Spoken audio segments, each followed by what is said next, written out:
అయ్యగారిని ముందు కూర్చోబెడతాం.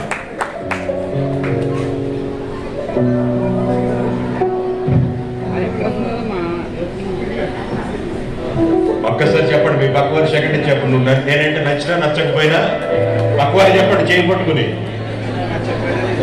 ఈ లోకంలో పరలోకంలో మనందరం కలిసే ఉంటాం. హల్లెలూయా, హల్లెలూయా. దేవుని బిడ్డలారా, దేవుని బిడ్డలుగా మనల్ని కలిసి దేవుని ఆరాధించడం దేవునికి వందనాలు. దేవుని ఇచ్చిన మహాకృప, దేవుని స్తోత్రం.